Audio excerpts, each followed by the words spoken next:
Assalamualaikum warahmatullahi wabarakatuh. Hai semuanya, perkenalkan nama saya Sarli Rosmalia dengan NIM 2102070092. Di sini saya akan membahas tentang teori kepribadian dari Viktor Frankl. Viktor Emil Frankl lahir di Wina pada tanggal 26 Maret 1905 dari keluarga Yahudi kelas menengah masyarakat Austria. Nilai-nilai dan kepercayaan Yudaisme berpengaruh kuat atas diri Frankl. Pengaruh ini ditunjukkan oleh minat Frankl yang besar pada persoalan spiritual, khususnya persoalan mengenai makna hidup. Di tengah suasana kehidupan keluarga yang memprihatinkan hal-hal keagamaan itulah Frankl menjalani sebagian besar hidup dan pendidikannya. Viktor Frankl adalah profesor dalam bidang neurologi dan psikiatri University of Vienna Medical School dan guru besar luar biasa bidang logoterapi pada US International University. Dia adalah pendiri atas apa yang biasa disebut sebagai mazhab ketiga psikoterapi dari Wina, yaitu aliran logoterapi. Frankl meraih gelar doktor dalam obat-obatan pada tahun 1930 dan doktor filosofi pada tahun 1949. Keduanya dari University Vienna. Di samping itu juga Frankl mendapatkan gelar honoris causa dari university di seluruh dunia yang jumlahnya lebih dari 120. Dia menjadi pembicara terhormat pada United States International University di San Diego. Selanjutnya ada konsep dasar teori eksistensialisme. Landasan teori kepribadian logoterapi bercorak eksistensial humanistik.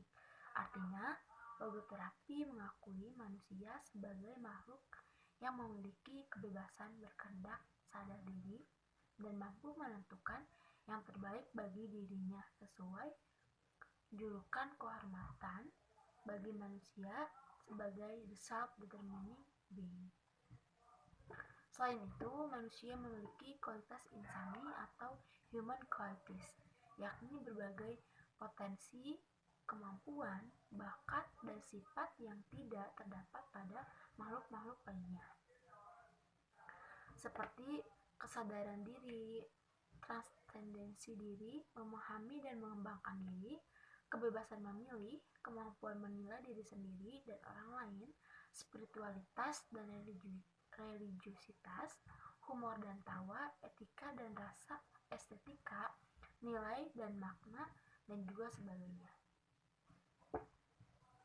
Teori kepribadian ini bukan berorientasi pada masa lalu atau fast oriented seperti halnya psikodinamik atau kini dan di sini atau here and now seperti pandangan behavior, melainkan berorientasi pada masa mendatang karena makna hidup harus ditemukan dan hidup bermakna benar-benar sadar dan sengaja dijadikan tujuan, diraih dan diperjuangkan.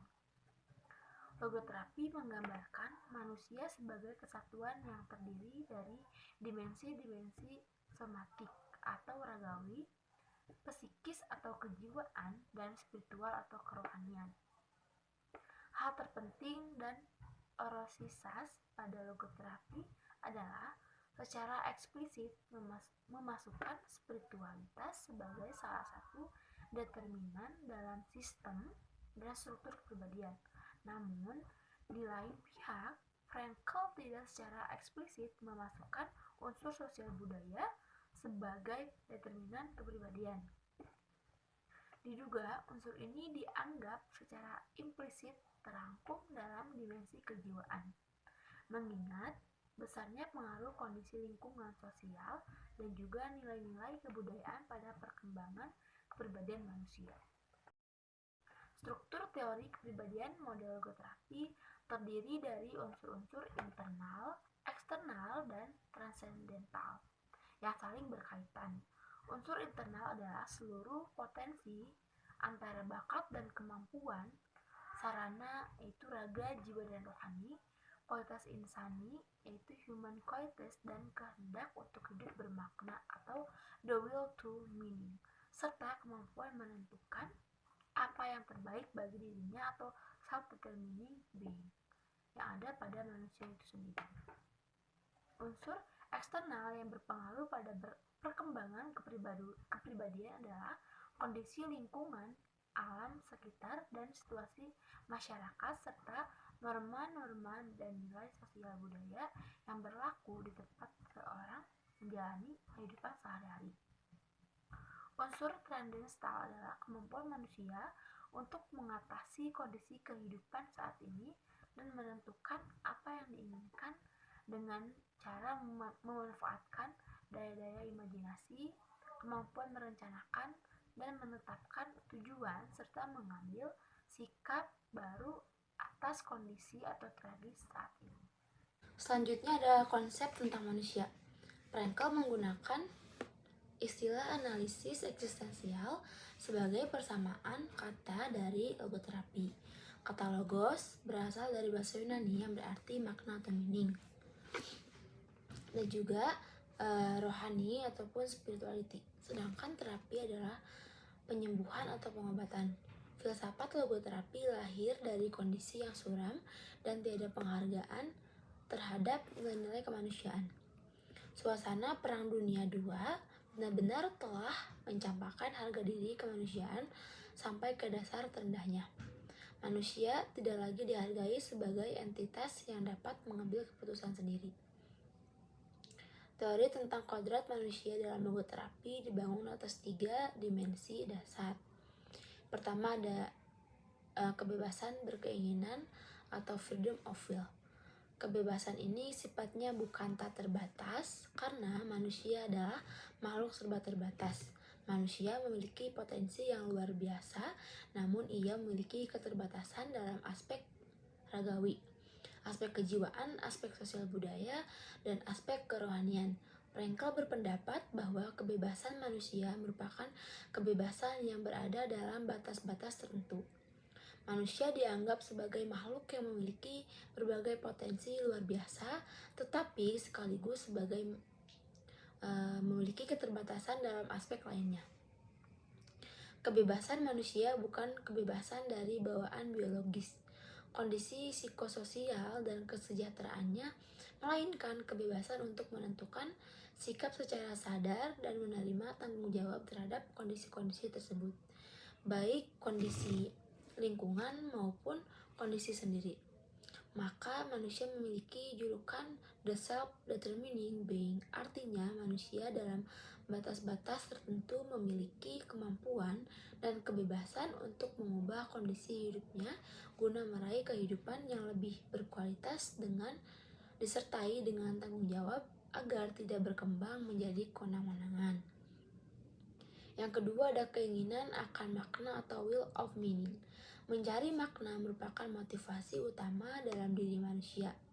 Dorongan ini bukan sekedar insting biasa, maka dari itu manusia merupakan sesuatu yang unik dan spesifik pada diri manusia. Hanya manusia tersebutlah yang bisa mencari makna tersebut, dan kehidupan manusia tergantung pada makna apa yang dipegangnya.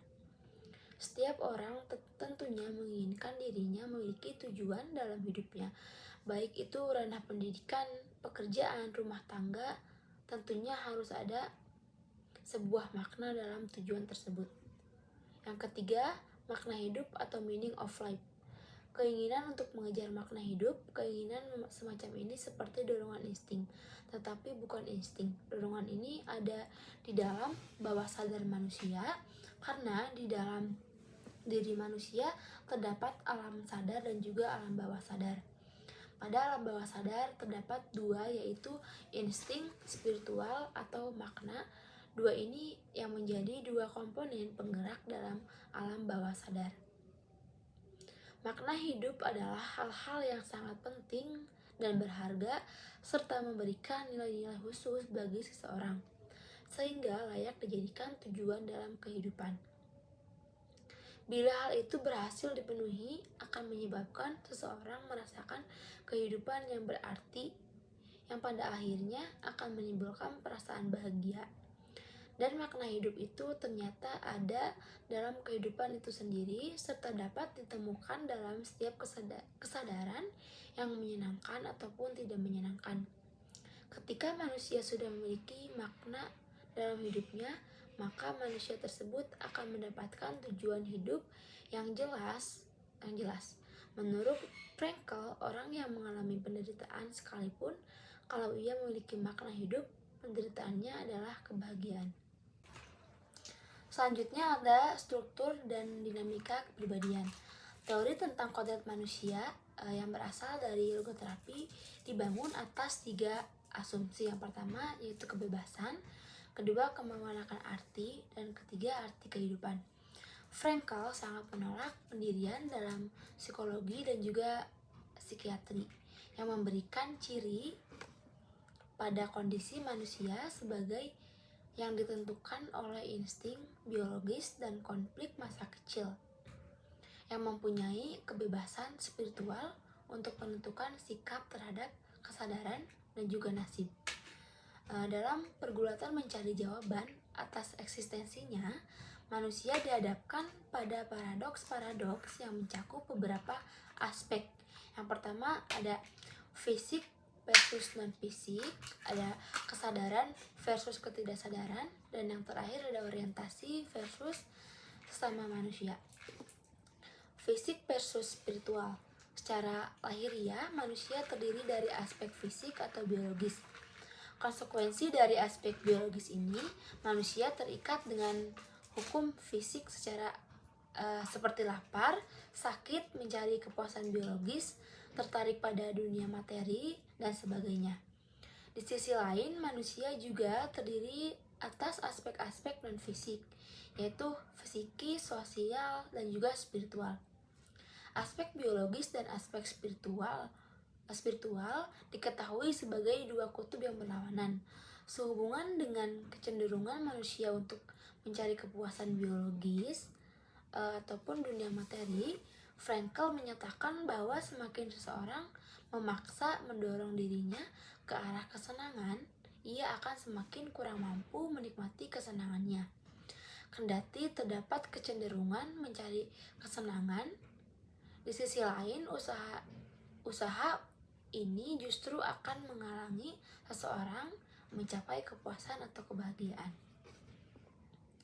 Yang kedua ada kesadaran versus ketidaksadaran.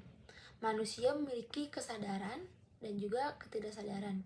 Tiap-tiap orang memiliki bagian kepribadian yang tidak disadari atau personal unconscious, yang berkembang di luar pengalaman sadar karena telah ditekan, seperti dorongan-dorongan abnormal, dorongan-dorongan seksual yang tidak dapat diterima, kebutuhan-kebutuhan egoistik, ketakutan, harapan-harapan irasional, pengalaman yang memalukan, dan motif-motif keji.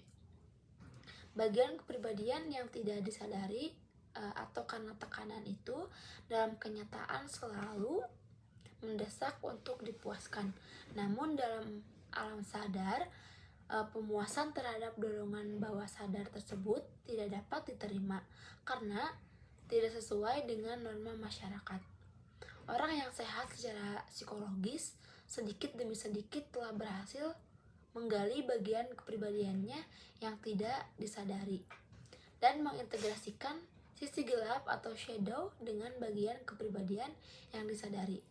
Dengan jalan ini, seluruh komponen kepribadiannya dapat bekerja membentuk kesadaran penuh yang penuh dengan tujuan.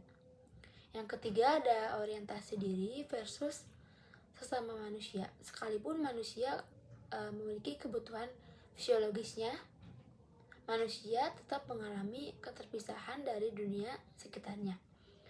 Rasa keterpisahan itu harus didobrak dengan menemukan ikatan-ikatan baru dengan manusia lainnya.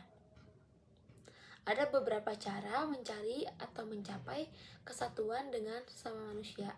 Salah satunya yaitu lewat jalan kepatuhan kepada seseorang, kelompok, institusi, dan juga kepada Allah. Dengan menjadi bagian dari seseorang atau sesuatu yang lebih besar, lebih berkuasa darinya, maka manusia akan mengalami identitasnya dalam hubungan dengan kekuatan pribadi atau lembaga yang dipatuhinya.